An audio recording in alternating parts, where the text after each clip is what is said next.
வணக்கம் all leaders and franchisee partners and distributors அனைவருக்கும் உங்கள் regional team coordinator and star பால் ரேங்கில் பிஸ்னஸ் பண்ணிகிட்டு இருக்கக்கூடிய உங்கள் சங்கர்.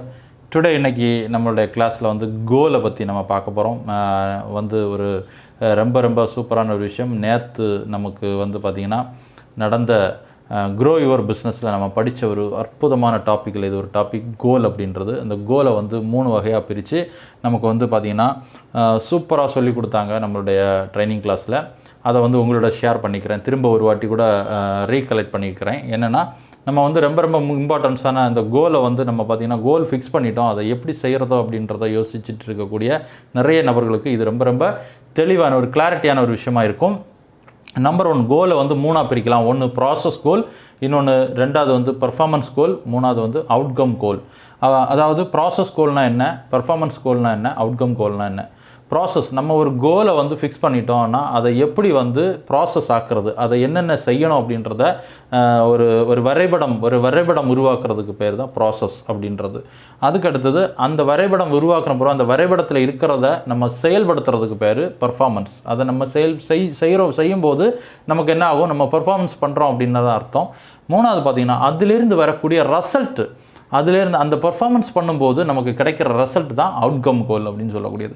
அப்போ பார்த்திங்கன்னா நம்ம துறையில் நம்ம தொழிலில் இப்போ நமக்கு சூப்பராக அந்த கோலை நம்ம பர்ஃபெக்டாக நம்ம செஞ்சிட்ருக்கோம். அதில் நம்பர் 1 ப்ராசஸ் கோல் அப்படின்னா என்ன. ஏன்னா கோல் ஃபிக்ஸ் பண்ணியாச்சு, நம்ம கோல் ஃபிக்ஸ் பண்ணிட்டோம் அப்படின்னா அதை ப்ராசஸ் கோலாக மாற்றணும். இப்போ உதாரணத்துக்கு நம்ம ப்ராசஸ் கோலை ப்ராசஸாக எப்படி மாற்றிருக்கோம் அப்படின்னா நமக்கு வீக்லி கோலாக நமக்கு ஸ்மார்ட்டாக ஒரு வாரம் மை லைஃப் ஸ்டைல் மூலமாக ஒரு வாரம் எவ்வளவு இன்கம் வேணும், வருமானம் வேணும் அப்படின்றது ஒரு கோலாக ஃபிக்ஸ் பண்ணிட்டோம் அப்படின்னா, ஒரு எக்ஸ்பெக்டட் கோலாக ஃபிக்ஸ் பண்ணிட்டோன்னா அதுக்குண்டான ப்ராசஸ் என்ன பண்ணுறது அப்படின்னு பார்த்தீங்கன்னா, இப்போ நம்ம எல்லாருமே பார்த்துட்டு நம்ம செஞ்சிட்ருக்கோம். நம்மளுடைய ரெக்கார்டு புக் ஆப்பில் வீக்லி, அதாவது வாரம் 530, இப்போ இந்த கரண்ட்லி இந்த வாரம் 530வது வாரம். 530வது வாரத்தில் எம்ஐ இன்கம் உடைய ப்ராசஸ் நம்ம எப்படி செய்யணும், எப்படி பண்ணணும் அப்படின்றத நம்ம பார்க்க போகிறோம். இப்போ உதாரணத்துக்கு பார்த்திங்கன்னா நம்மளுடைய ப்ராசஸ் கோலில் பார்த்திங்கன்னா நம்மளுடைய அந்த ஆப்பை ஓப்பன் பண்ணிங்கன்னா நமக்கு வீக்லி, அதாவது வீக் சைடு நேம்னு இருக்கும். அந்த நேமில் பார்த்திங்கன்னா நீங்கள் ப்ராசஸ் பண்ணுங்கள். ப்ராசஸ்னால் நீங்கள் இந்த வாரத்தில் எத்தனை பேரை சந்திக்க போகிறீங்க, நீங்கள் சந்திக்கக்கூடிய நபர்கள் யாரெல்லாம் சந்திக்க போகிறீங்க, யார்கிட்ட எல்லாம் இந்த பிஸ்னஸ் பேச போகிறீங்க, யார்கிட்ட எல்லாம் ப்ராடக்ட்ஸ் அப்ரோச் பண்ண போகிறீங்கன்றதை ஃபஸ்ட்லேயே நம்ம ப்ராசஸாக என்ன பண்ணுறோம், நம்ம தயார்படுத்துகிறோம், லிஸ்ட்டு தயார்படுத்துகிறோம். 1 2 3 இந்த மாதிரி லிஸ்ட்டு நம்ம என்ன பண்ணுறோம், தயார்படுத்துகிறோம். அதுக்கு அடுத்தது செகண்டு, அதனுடைய அடுத்த காலம் என்ன அப்படின்னா அந்த டிஸ்ட்ரிபியூட்டர் ஆர் கஸ்டமர்கிட்ட இருந்து எவ்வளவு பார்த்திங்கன்னா நம்மளுடைய எக்ஸ்பெக்டட் பிவி எவ்வளவு எடுக்கிறோம் அப்படின்றத நம்ம பிவி எக்ஸ்பெக்டட் பிவி எவ்வளவு தேவை அப்படின்றத நம்ம என்ன பண்ணுறோம், ஃபிக்ஸ் பண்ணிக்கிறோம். ஏன்னா ப்ராசஸை எப்போவுமே ப்ராசஸ் பண்ணும்போது நம்ம புரிஞ்சிக்க வேண்டியது, நம்ம அவுட்கம்மை பற்றி யோசிக்கவே கூடாது. ஏன்னா நம்ம ப்ராசஸ் பண்ணிவிட்டு ப்ராசஸ்க்கு அடுத்தது என்ன பண்ண போகிறோம், பர்ஃபார்மன்ஸ் பண்ண போகிறோம். பர்ஃபார்மன்ஸ் பண்ண பிறகு தான் நமக்கு அவுட்கம்மை பற்றி யோசிக்கணும். நிறைய பேர் இந்த ப்ராசஸுக்குள்ளேயே என்ன பண்ணிகிட்டு இருப்பாங்கன்னா இந்த அவுட்கம்மை பற்றி யோசிச்சுட்டு இருப்பாங்க. இந்த நபரை எழுதுனா இவர் பண்ணுவாரா, இவர் வாங்குவாரா, இவர் பர்ச்சேஸ் பண்ணுவாரா, இது நமக்கு என்ன பண்ணுதுன்னா பர்ஃபார்மன்ஸ் பண்ண விடாமல் மாற்றிடும். இந்த எண்ணம் நம்மளை பர்ஃபார்மன்ஸ் பண்ண விடாது. ஏன்னா ப்ராசஸ் பண்ணுறதுக்கே நம்ம என்ன பண்ணுறோம், யோசிக்கும்போது அதை எப்படி பர்ஃபார்மன்ஸில் நம்ம கொண்டு வர முடியும், பர்ஃபார்மன்ஸ் கொண்டு வர முடியாது இல்லையா. அப்போ பார்த்திங்கன்னா ப்ராசஸில் நீங்கள் தயங்கவே வேண்டாம். ப்ராசஸை நீங்கள் என்ன பண்ணுங்கள், கரெக்டாக உங்களுடைய மனசுக்குள்ளே என்ன தோணுதோ அதை அப்படியே என்ன பண்ணுங்கள், ப்ராசஸ் ஆக்கிடுங்க. இப்போ எக்ஸ்பெக்டட் பிவி ஆகியாச்சு. அதே மாதிரி பார்த்திங்கன்னா உங்களுக்கு அடுத்தது எக்ஸ்பெக்டடு பிவி போட்டிங்கனாலே தெரியும், உங்களுக்கு எக்ஸ்பெக்டட் இன்கம் உங்களுக்கு தெரிஞ்சிடும். மை லைஃப் ஸ்டைலோட இன்கம், இந்த வார இன்கம் எவ்வளோன்னு தெரிஞ்சிடும். அப்போ நீங்கள் எக்ஸ்பெக்ட் பண்ண இந்த வாரத்துடைய கோலாக இருக்கக்கூடிய உங்களுடைய எக்ஸ்பெக்ட் பண்ண அந்த கோலுடைய இன்கம் எவ்வளவோ அதுக்கு தகுந்தது மாதிரியான கஸ்டமர்ஸையோ டிஸ்ட்ரிபியூட்டர்ஸோ நீங்கள் ஃபில் பண்ணி அதில் எவ்வளவு பிவி அவங்கள நீங்கள் பிளான் பண்ணணுமோ அந்த பிளானிங்கை, அந்த ப்ராசஸை நீங்கள் கரெக்டாக பண்ணிட்டீங்கன்னா உங்களுக்கு இந்த ப்ராசஸ் கோல் என்ன ஆகும், சக்ஸஸ். ப்ராசஸ் கோலில் நீங்கள் என்ன பண்ணிட்டீங்க, பவர்ஃபுல்லாக பர்ஃபெக்டாக செஞ்சிட்ருக்கீங்கன்னு அர்த்தம். செகண்ட், இப்போ ப்ராசஸ் கோல் முடிச்சாச்சு. நெக்ஸ்ட்டு பர்ஃபார்மன்ஸ் இல்லையா?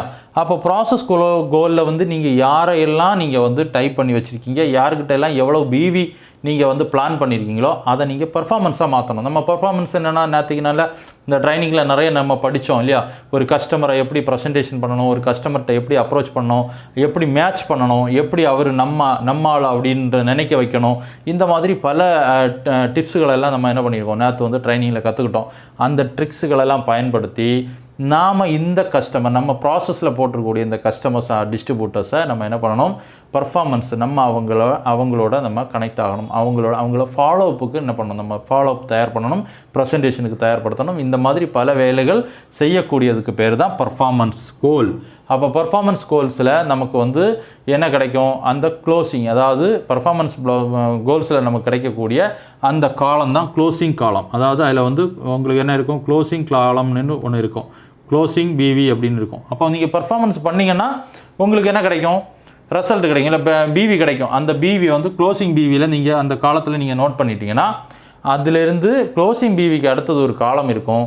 அந்த காலம் தான் உங்களுடைய அவுட்கம் காலம். இந்த காலம் அவுட்கம் காலத்தில் உங்களுடைய திஸ் வீக் கரண்ட்லி அந்த வாரம் நீங்கள் க்ளோசிங் பண்ண அந்த பிவியுடைய அக்குரேட்டிவ் இன்கம், எம்ஐ லைஃப்ஸோட இன்கம் 12 வீக்லி இன்கம் வந்து உங்களுக்கு கரெக்டாக என்ன ஆகும், வீக்லி இன்கம் எம்ஐ இன்கம் வந்து கிடைக்கும். எம்ஐ இன்கம் வந்து உங்களுக்கு கிடைக்க ஆரம்பிக்கும். இதுக்கு பேர் தான் அவுட்கம். அப்போது நம்ம ப்ராசஸ் நம்ம செய்யலை அப்படின்னா க்ளோசிங்க்கு பர்ஃபார்மன்ஸ் பண்ண முடியாது. பர்ஃபார்மன்ஸ் பண்ண முடியலன்னா நம்மளால் அவுட்கம்மை எதிர்பார்க்க முடியாது. அப்போ ஃபஸ்ட்டு நம்ம என்ன பண்ணணும், நம்மளுடைய ரெக்கார்டு ஆப்பு புக்கை, நம்ம ரெக்கார்டு ஆப்பை வந்து நீங்கள் ஓப்பன் பண்ணுங்கள். அதில் 530வது வாரம் வீக்லி வந்து டார்கெட், வீக்லி வந்து எம்ஐ இன்கம்ன்ற பேஜ் ஓப்பன் ஆகிருக்கும். அந்த பேஜில் ஃபஸ்ட்டு ப்ராசஸ் கோலை வந்து செட் பண்ணுங்கள். செகண்டு அதை வந்து பர்ஃபார்மன்ஸ் பண்ணுங்கள். பர்ஃபார்மன்ஸுன்றது அந்த ப்ராசஸில் எத்தனை நபரை நீங்கள் வந்து அந்த ப்ராசஸில் கொண்டு வந்திருக்கீங்களோ அவங்கள ஃபாலோ பண்ணுங்கள். அவங்கள்ட்ட நம்ம ப்ரெசன்டேஷன் கொடுங்க. அவங்கள்ட்ட ப்ராடக்டை என்ன பண்ணுங்கள், அறிமுகப்படுத்துங்க, அப்ரோச் பண்ணுங்கள். இதெல்லாம் பண்ணும்போது உங்களுக்கு பர்ஃபார்மன்ஸாக மாறும். அந்த பர்ஃபார்மன்ஸில் உங்களுக்கு என்ன ரிசல்ட் என்ன வருதோ, அங்கேருந்து என்ன பிஸ்னஸ் க்ளோசிங் ஆகுதோ அதை க்ளோசிங் பிவியாக என்ன பண்ணுங்கள், அதில் டைப் பண்ணுங்கள். க்ளோசிங் பிவி டைப் பண்ணோடனே உங்களுடைய அவுட்கம் கோல் உங்களுக்கு சக்ஸஸ்ஃபுல்லாக முடியும். சக்ஸஸ்ஃபுல்லாக அவுட்கம் கோல்ன்றது உங்களுடைய இன்கம், மைலேஜ்லேருந்து உங்களுக்கு வரக்கூடிய இன்கம். அந்த இன்கம் உங்களுக்கு 100% உங்களுக்கு பர்ஃபெக்டாக அந்த வாரத்தினுடைய நீங்கள் நினச்ச கோலான அந்த இன்கம் உங்களுக்கு 100% கிடைக்க ஆரம்பிக்கும். ஓகே, அப்போ இந்த ப்ராசஸை நம்ம செய்யும்போது நம்மளுடைய கோலை என்ன பண்ணிடலாம், வேகமாக நம்மளுடைய வீக்லி கோலை நம்ம அச்சீவ் பண்ணுறதுக்கு இது ஒரு அற்புதமான வழி. இதே போல் நம்மளுடைய அடுத்தடுத்த கோல்களை நம்ம என்ன அச்சீவ் பண்ணுறதுக்கும், ரேங்க் அச்சீவ் பண்ணுறதுக்கும் நம்ம நிறைய ப்ராசஸும் நிறைய பர்ஃபார்மன்ஸும் நிறைய அவுட்கம் கோலையும் நம்ம என்ன பண்ணலாம், ஒவ்வொரு ஸ்டெப் பை ஸ்டெப்பாக செய்யலாம். ஃபஸ்ட்டு இந்த ப்ராசஸ் கோலை நம்ம என்ன பண்ணலாம், கம்ப்ளீட் பண்ணிவிட்டு அதை க்ளோசிங் பிவியாக, க்ளோசிங் ரிசல்ட்டாக மாற்றி அதை அவுட்கம் கோலாக நம்ம வந்து வருமானமாக மாற்றணும். அப்படின்னா நமக்கு ஒரு கான்ஃபிடென்ட் கிடைக்கும். அந்த கான்ஃபிடென்ட் வச்சு நிச்சயமாக நம்ம என்ன பண்ணலாம், அடுத்தடுத்த கோலை அச்சீவ் பண்ணுறதுக்கு உண்டான முயற்சிகளை சூப்பராக செய்யலாம். Okay, thank you all, congratulations all leaders. எல்லாருமே இந்த ரெக்கார்ட் ஆப்பை நீங்கள் பயன்படுத்தி சக்ஸஸ்ஃபுல்லாக நீங்கள் என்ன பண்ணணும், பிஸ்னஸ் பண்ணுறதுக்கு வாழ்த்துக்கள் தெரிவிச்சுக்கிறேன். Okay, thank you.